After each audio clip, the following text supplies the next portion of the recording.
Hello, Tummy and Coos fans. We are live. It is good to be here. It's been a minute since I've been live, so I am happy to be back in 2021. Happy New Year to everyone. And this year, our first event, actually, our first author event, I think I did an announcement of what we're doing this year, but our first guest this year for 2021 is Megan Holt, who is the director of One Book, One New Orleans, who is a community partner of ours. They have announced in December the book for this year, and it is a community read. And Megan is here to tell us more about One Book and about that selection and about what's going on this year. So welcome, Megan. Thanks for talking to me today. Hi, Candace. How are you?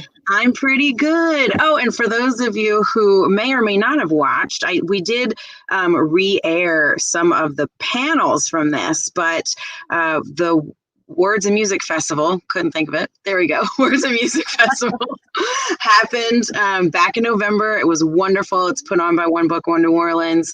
And so that is on the YouTube channel for sure. Just search, I think it's One Book, One New Orleans' YouTube channel. So if you search that, you can go back and view some of those events. It was amazing. We had some great events for that. So definitely go back and check that out if you get a minute. But Megan, thank you. Tell us about One Book and the selection and maybe what we can look forward to this year. Sure thing. So for those of you watching who aren't familiar with One Book, One New Orleans, I'll give you a quick rundown of what we do. We pick one book every year, hence our name, and we encourage everyone in the city to read the same book at the same time with the idea that we're going to grow stronger as a community through a shared reading experience. But when we do that, we have to recognize that in New Orleans, we have a 27% functional illiteracy rate among our adult population, which is really freaky when you think that's 1 in 4. So we realize that there's a very large percentage of our adults out there who might be marginalized or excluded or kind of pushed out of a communal reading experience unless we do some extra work. So we develop a curriculum around the book every year, and then we have a network of community partners. And through that network, we are able to get the book into the hands of adults who read from a 3rd grade level all the way up to adults who are preparing for the high set in different adult education programs. We're also able to get that book into adult ESL programs, and we're able to get the book into both adult and juvenile prisons in their education programs. So this book is being used to teach adults to read through not only New Orleans Parish, but actually in about 6 other parishes in Louisiana as well. We also get the book into the ears of the listeners at WRBH. They record the book every year cover to cover, and they broadcast that to the blind and print handicap members of our community. And then if you are able to read, but maybe you can't afford to go buy a new book, we make sure that every branch of the New Orleans Public Library has a few copies. That way you can get it for free. We know that it's there for you. So that's our outreach in a nutshell. And then to make sure that we bring all these folks together, right? Because if you can ask everyone to read the same book at the same time with the idea of having community, you have to bring people together. So we have a series of free family-friendly events. Usually it's 10 to 12 each year. And we go to a different neighborhood in the city for every event during, the real times, not the pandemic times. The beautiful thing about the pandemic times is you can visit the One Book, One New Orleans YouTube channel, and everything we've done since the past March is there. So you can go back and watch it if maybe you didn't have time when it was actually going live. But we hope to be back in the neighborhoods again soon. Fingers crossed. Hopefully. Especially since this year's selection really sort of calls us to think about our neighborhoods and where we're from. And this year's selection we're really excited is The Yellow House by Sarah Brome. So for those of you not familiar with the Yellow House, it's a memoir. Sarah Broom is the youngest of 12 children. I think so, yeah. And yeah, it's either 11 or 12. I think she has one fewer sibling than my mother, who had 12. So I think she has 11. So she's the youngest of many children growing up in New Orleans East. And when we were having this meeting the other night of our events committee, we were talking about some of the themes that come up in this book. And there are themes like home, place, how you're grounded, how your place that you're from shapes you. And these are questions that I think no matter where you're from in the city or elsewhere really resonate. So we're hoping to have some events in New Orleans East to really celebrate that neighborhood that, as Broom points out, is really sort of not always talked about in the story of New Orleans. Yeah. Particularly that beautiful branch of the New Orleans Public Library out there in the East. It's really beautiful. For those of you who don't know it, go check it out when we can go places again. Yeah, it is definitely that's a cool branch. And I think the WRBH reading is actually airing right now, right? Like people can tune in. I think it's airing every day at 6 a.m. and then again at 10 p.m. Is that right? This week? That was last week. Last week. Okay. Last week. Yes. We're really excited that we kicked off with that. That was a great way to start this year of programming. Thank you, WRBH, for getting that work done. So yes, that was last week. And it did air 3 times a day. It was really great. I got to catch it most of the time at 2 p.m. when I was driving. It's awesome. And I think it might be on their SoundCloud if you missed it, but do not quote me on that. That being said, I will ask our partners if maybe they have the SoundCloud recording. Okay, cool. I knew that it was like airing, very, very soon, like as we speak, sort of a thing. Yeah, absolutely. And one thing that I wanted to mention, if you're watching this too, is that One Book has partnered with bookstores too across the city to sell the Yellow House. Of course, we always sell One Book's books, but also this year it's a little bit different in that a bunch of bookstores are offering the book to their customers to purchase the book as a donation back to One Book so that we can get the books into the hands of all the people Megan talked about, help them do that. And so right now, if you purchase the Yellow House from us to donate to One Book One New Orleans, you'll get 5% off of your whole purchase. So if you purchase that along with other stuff, you'll get 5% off of everything in that purchase. Of course, you can just donate you can just purchase a copy to donate if you want. You can buy other stuff, whatever. But we're offering 5% off. I know a bunch of other bookstores across the city. Some are offering deals, some aren't, but I think most bookstores are participating in this program. So hopefully if you're watching this, Tubby & Coos is probably your bookstore, but if we're not, whatever bookstore is near you is very likely participating. So you should ask them about it. And if they're not participating and you ask them about it, then hopefully they will. But I think most are. Yes. And that's actually been something that's been really cool this year, has been just the love from the local independent booksellers who said, yes, absolutely. We want to help get this book to you as quickly and as many copies as possible, because the response to this book has been overwhelming. We right now have requests for 400 copies, which is the most we have ever had on January 18th of any given year. People are so excited to read this book. So we're really excited that the bookstores are offering our community a way to support that by giving an adult learner a book that will then be theirs to keep forever. Because if you are a reader and you have an independent bookseller that's your favorite, you know the magic of owning your own books and being able to love them. And that's why it's really important for us to be able to give those books out every year. They're not only educational tools, but they're your friends, right? They become the books of your home library, which also is a really interesting stat about home libraries. It's actually been proven that the more adults books there are in the house, the better off the kids' literacy levels are. So it's really interesting how just having books in the home and those being present then become a catalyst for literacy for future generations. Yeah, that's actually really cool. Although it's not surprising. I mean, that makes sense, right? Like that if there are books around, likely the kids are around books, and so yeah, that's super cool. But yes, we're participating in this program, so you can order the Yellow House on the website. Let me get to that to put that up. It is tabbyandcoos.com, and then you can just click on place an order, and we have it as the first thing there. There's like a picture of the Yellow House, and it says donate to one book, and all you have to do is click that and put your name in, and that's it. We'll send you an invoice, you pay, and that's all you have to do. We will get the books to one book ourselves, so you don't have to do anything else but give us money for it, and then we'll donate it for you. So it's pretty easy to do, is the point there.